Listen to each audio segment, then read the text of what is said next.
It's cold. So cold your breath turns to fog before it leaves your lips. You're lying on a bed of dry grass and hide, wedged between your mother and your sister for warmth. Outside, the wind screams across the mouth of the cave. Somewhere in the dark, a wolf answers it. You are 4 years old. You've never seen a wheel, or a wall that isn't stone, or a face that doesn't belong to the 8 people breathing around you. This cave is the whole world. Your people have no farms, no metal, no kings. You hunt what you can catch, eat what you can kill, and when you can't, you starve. You are a Neanderthal, and you are about to live a life harder than anything you can imagine. Winter lasts 8 months. The cold never leaves the cave.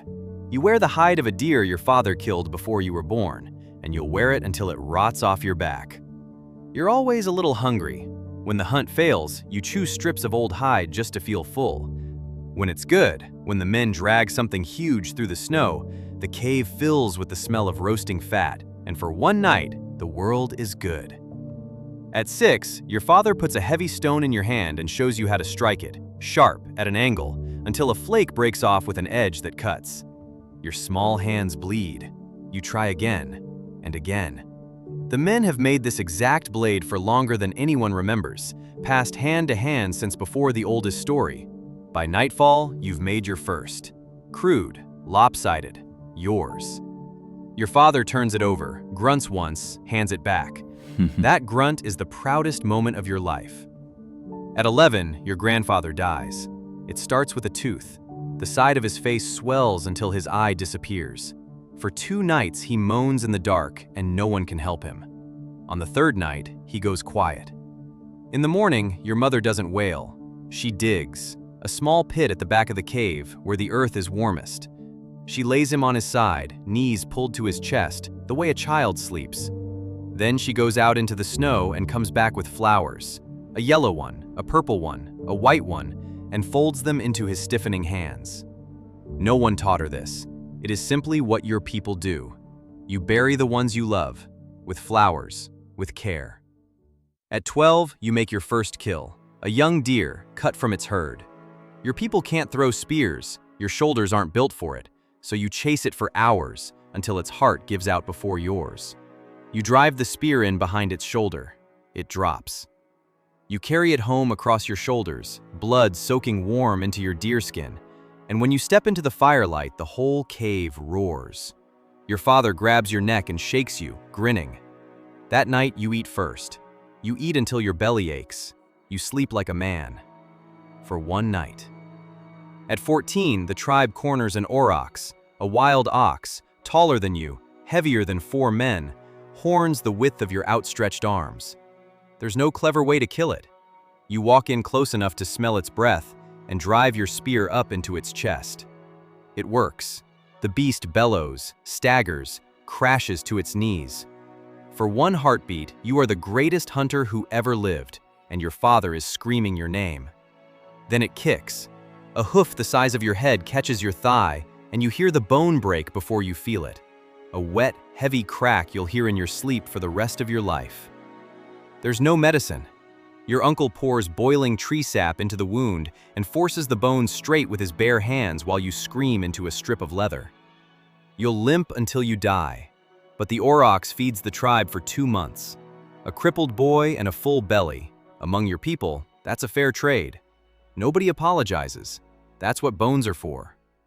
At 18, you see them. You're on a ridge at dusk when you catch movement in the valley. 6 figures, walking single file. At first, you think they're your kind. They're not. Too tall, too thin, flat faces, jutting chins. They move fast and light, and they carry long, curved sticks strung with sinew. As you watch, one raises it, and a dart leaps across the clearing into a deer 50 paces away. You feel something you have no word for. Your kind kills up close, with muscle and nerve, close enough to be bled. These creatures kill from across a field without ever being touched. These are the new people. They've drifted up from the south longer than your people have stories.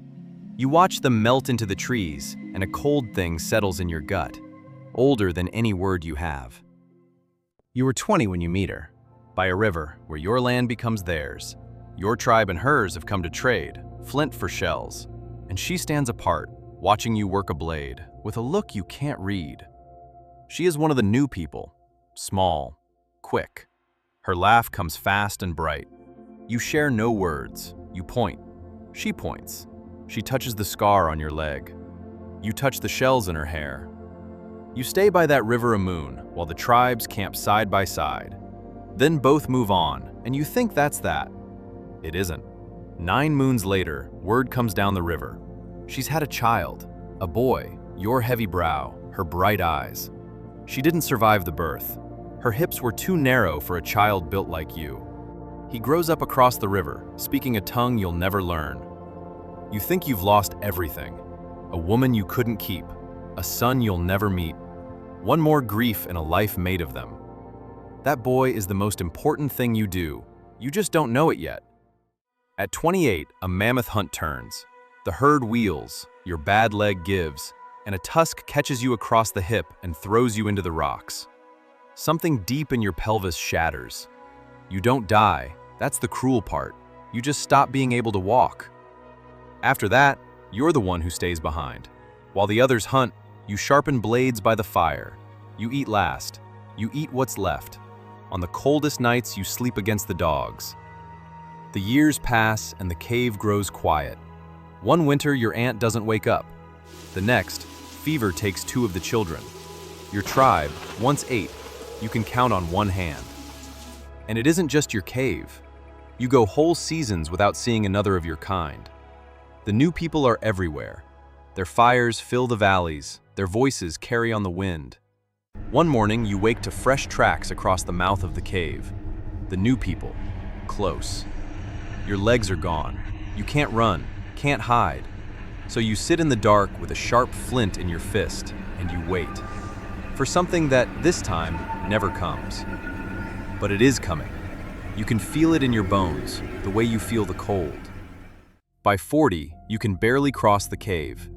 The pain lives in you like a second body, and you know, the way an old animal knows, that you don't have long. So one day, alone, you do something. You drag yourself to the bare stone at the back of the cave.